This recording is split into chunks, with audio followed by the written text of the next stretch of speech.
जैन साथियों, कैसे हो आप सब। आई होप कि आप अच्छे होगे और पढ़ाई भी बहुत अच्छे से चल रही हो आप सबकी। तो मैं आज वीडियो छत पे बना रही हूँ और रीज़न ये है कि कुछ रिश्तेदार वगैरह पापा को देखने आए हैं, तो वहीं यहीं पे रुक गए हैं, अपने ही हैं, तो इस वजह से मैं थोड़ा छत पे ही वीडियो बनाना उचित समझी।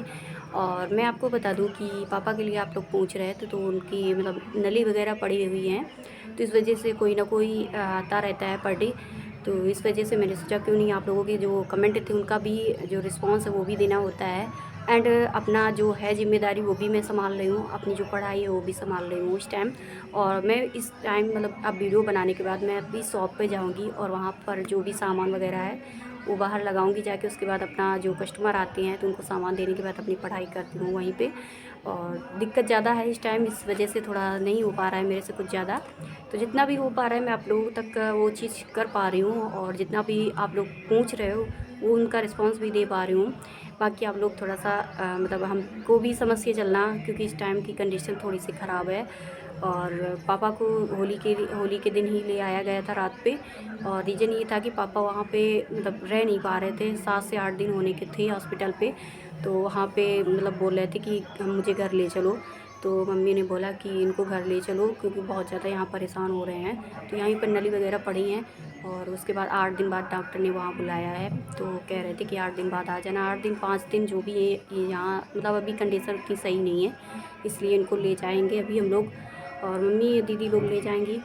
तो ठीक है, मैं आप लोगों को आज ये बताने वाली थी कि आप लोगों के बहुत दिन से क्वेश्चन थे, जब से रिजल्ट निकला तब से ज़्यादा आप लोग परेशान हो कि उत्तर प्रदेश पुलिस कांस्टेबल की जो भर्ती है वो न्यू वाली भर्ती वो कब आने वाली है, एंड इसके पोस्ट वगैरह कितने रहेंगे, एज इस बार कितनी रहेंगी, क्वालिफिकेशन क्या है आप लोगों की।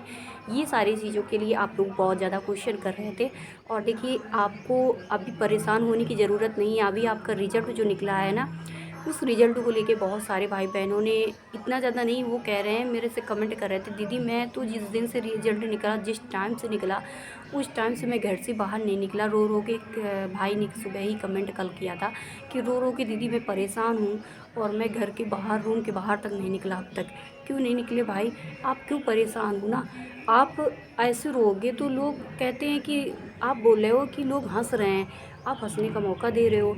आप क्यों हंसने का मौका दे रहे हो। देखिए, आप हमेशा खुश रहिए। आप चाहे वो प्रेजेंट हो या पास्ट हो या फ्यूचर हो, हर टाइम आप लोग उस पॉजिटिव होके रहना है। आपको किसी भी परिस्थिति पे रोना नहीं है। हर एक परिस्थिति में अपने हौसले के साथ अपने आप को इतना मजबूत करके चलना है कि कोई आपको तोड़ ना सके। ठीक है, आप तोड़ने के लिए तैयार हो गए हो, आप रो रहे हो, तो लोग क्या सोचते हैं कि भाई इसको गिराओ। अब तो ये गिरने के लिए तैयार हो चुका है। ठीक है, तो आपको हर एक परिस्थिति में स्ट्रांग होके रहना है कि कोई भी आपका कुछ भी ना बिगाड़ सके। चाहे आप किसी में सिलेक्शन हो या ना हो, लेकिन इस हिसाब से आप ज़िंदगी जियो, इस हिसाब से अपने लक्ष्य को निर्धारित करो कि आप अगर उस लक्ष्य को ना पा सको तो उस लक्ष्य को पाने का हर एक अनुभव आप तक पहुंच सके, आप हर एक अनुभव को ले सको। आप आज अगर उत्तर प्रदेश पुलिस कांस्टेबल की बात करें तो आप हर एक चीज़ को आप जान चुके हो उसके बारे में। तो क्या ये इनफ नहीं है कि आप 4 लोगों के साथ अगर कल को ये उत्तर प्रदेश पुलिस कांस्टेबल के बारे में अगर जानकारी कोई दे रहा है, अगर कोई रॉन्ग भी देगा तो आप तुरंत से उनको जवाब दोगे, नहीं ऐसा नहीं होता, ऐसा होता है। क्या ये कम नहीं है। आपने जो नॉलेज इकट्ठा किया, जो आपने हर एक सब्जेक्ट को एक अच्छे तरीके से, एक बेहतरीन तरीके से पढ़ा, क्या वो कम नहीं था। तो देखिए, एक बार फिर से खड़े होइए। आपका अंदर जो ज्ञान है, आपके अंदर जो आपने इकट्ठा किया हुआ अब तक ना, उसको फिर से दिखाओ। फिर मतलब ऐसे है ना कि अभी आपके पास समय है, अभी आपका दिमाग वो वर्क करेगा। आपको अभी हर एक चीज़ ना याद होगी जो आपने अभी तक पढ़ा होगा, बस उसको रिवीजन करने का टाइम है। आप अगर उस रिवीजन को भी स्टॉप कर रहे हो ना, तो आने वाली भर्ती पे फिर आप कुछ ना कुछ नंबर से अपने आप को मतलब समझ सकते हो ना। ऐसे नहीं करना है ना, आप उन नंबरों को हासिल करना है जिन नंबरों की वजह से आप रह गए हो। देखिए, मैं आपकी बहन के समान हूँ, तो मैं आपको थोड़ा सा मोटिवेट करती हूँ, इसलिए क्योंकि हर एक स्टूडेंट, देखिए मैं जो जी रही हूँ मैं जानती हूँ, लेकिन मेरे सामने कोई ऐसे रोए, मुझे ये चीज़ नहीं अच्छी लगती है।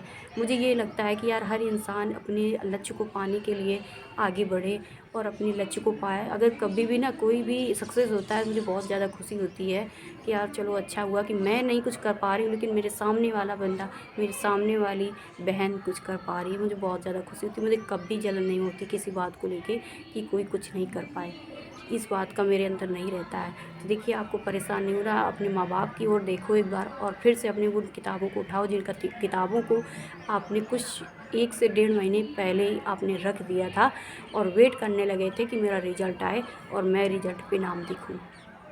आप सब कुछ छोड़िए और फिर उन पन्नों को ओपन कीजिए और उन पन्नों से फिर पढ़ना शुरू कीजिएगा। और कहना, उन पन्नों को खोलने से पहले, उन किताबों को खोलने से पहले एक बार कहना कि इस बार अगर होली गई है तो सोनी गई है, लेकिन अगली बार आएगी तो वो सक्सेस की तिलक के साथ आएगी। एक सक्सेस का अबीर होगा, एक सफलता का अबीर अपने सर पे सजाएंगे। ये करके आप अपने लक्ष्य को आज ही निर्धारित करते हुए आगे बढ़ जाइए। देखिए, कोई मैं इधर उधर की बात नहीं की, आपके लिए थोड़ा सा मोटिवेशनल एक मोटिवेट करने की कोशिश की हूँ। आपको अच्छा लगे बुरा लगे आप पे डिपेंड करता है। तो देखिए, जो आपकी न्यू भर्ती है वो बहुत जल्द आने वाली है। कहा जा रहा है कि जैसे ही इन लोगों का ज्वाइनिंग लेटर आता है वैसे ही आप लोगों की भर्ती आएगी। बोला जा रहा है कि आप लोगों की ये भर्ती रहेगी वो 30,000 प्लस पोस्ट ही रहेंगे, 32,000 प्लस ही रहेंगे, मतलब कम नहीं रहेंगी। रीज़न ये था कि आप लोगों ने देखा होगा कि उस टाइम पहले 22 से 23 ही हज़ार इस भर्ती को कर दिया गया था, लेकिन फिर उसके बाद आपके न्यूज़पेपर आया, उस पे आप लोगों को देखा गया कि ये भर्ती बढ़ा दी गई। इसका मतलब है कि जो इन पदों को 60,244 लिया गया स्टूडेंट को, तो इसके जो स्टूडेंट थे वो उधर ऐड कर दी गई, मतलब सीटें ऐड कर दी गई हैं, तो बढ़ गई है, बाकी घट के नहीं आएगी। आप लोगों को बोला जा रहा है कि मई से जून महीने तक आप लोगों को ये भर्ती कुछ ना कुछ नोटिफिकेशन, शॉर्ट नोटिफिकेशन के तौर पे ही चाहे देखने को मिल जाए, लेकिन वो देखने को मिल जाए। तो आप लोगों को मई तक अपने इंतज़ार करना है, क्योंकि ये भर्ती मई तक सुनने में आ रही कि मई तक ये भर्ती आ जाएगी। बाकी पूरी तरह से कंफर्म भी नहीं कह सकते, क्योंकि उत्तर प्रदेश की जो भी भर्तियां रहती हैं तो उनको अगर मई कहा जाए तो उनको जून जुलाई समझ के चलना चाहिए, ठीक है। बाकी आपको एक हिंट तौर पर बताया जाए तो मई, ठीक है। उसके बाद आप लोगों के पद मैंने बता दिया और ये इस प्रस्ताव को शासन को भेजा गया है भर्ती बोर्ड के द्वारा। एंड मैं आप लोगों को बता दूं कि इसकी एज वगैरह आपको पता ही होगी कि 18 से 22 ईयर्स है एंड 18 से 25 ईयर्स है। उसके बाद आप लोगों को छूट है तो वो SC ST वालों को 5 ईयर्स, 3 ईयर्स OBC वालों को छूट मिलती है। और उसके बाद 12th पासिस की एजुकेशन क्वालिफिकेशन रखी जाती है। हाइट की बात करते हैं तो अगर आप मेल हो तो 168 सेंटीमीटर आपकी लंबाई होनी चाहिए। एंड अगर फीमेल हो यानी महिला हो, गर्ल्स हो, तो 152 सेंटीमीटर इसकी हाइट रखी जाती है। काफ़ी कम हाइट इसकी ली जाती है।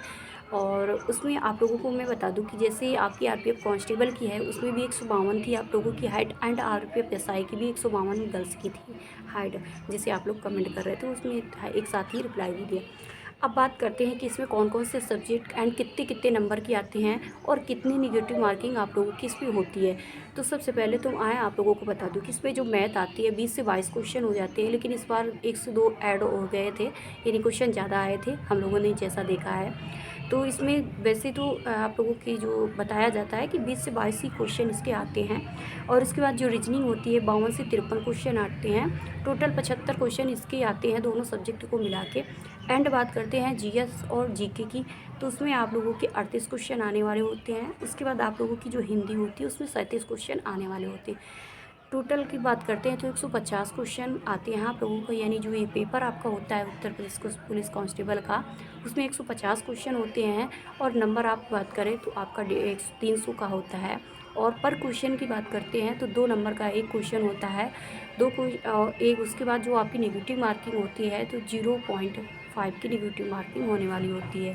तो इतनी ज़्यादा इसकी नेगेटिव मार्किंग होती तो और भी ध्यान से इसको करना होता है आप लोगों को पेपर, और आप लोगों को और भी अच्छे से तैयारी करना है और आगे आपके अपने लक्ष्य को निर्धारित करते हुए अपनी पढ़ाई को आगे ले जाना है। और उन सारे लोगों को जवाब देना है जो लोग आज हंस रहे हैं। हंसने पे मन ना किया गया जो, क्योंकि बोलते हैं ना, आपने नवीन सर की एक बात बोली थी कि जिस पे जग हंसा है उसने इतिहास रचा है। लेकिन उन्होंने एक बात को भी ठुकराया कि हंसने पे माइंड नहीं करना है, क्योंकि उन्होंने कहा कि इस पे ये नहीं कहा जाता है, क्योंकि उन्होंने एक चीज़ और बताते हैं कि लोग पागल पे भी हंसते हैं। लेकिन फिर उसकी कहावतों को बदल दिया नवीन सर ने और बोला कि जिसने कलम घिसा है उसने इतिहास रचा है। तो आज आप अपने कलम को, आप अपने उस किताबों को उठाइए और घिसना शुरू कर दीजिएगा और रचना उस इतिहास को, जिस इतिहास को आज जिस चीज़ को आप भूल गए हो, जिस चीज़ में आप रह गए हो और लोग हंसना शुरू कर दिए हैं। तो जो भी हो, आप लोग अच्छे से तैयारी कीजिएगा और जितना भी हो सकता है मैं आप लोगों तक करती रहूँगी। आप लोग जो भी कमेंट करते हो उसका रिप्लाई देने की कोशिश करती रहूँगी। मिलते हैं नेक्स्ट वीडियो में। बाय बाय, नमस्ते।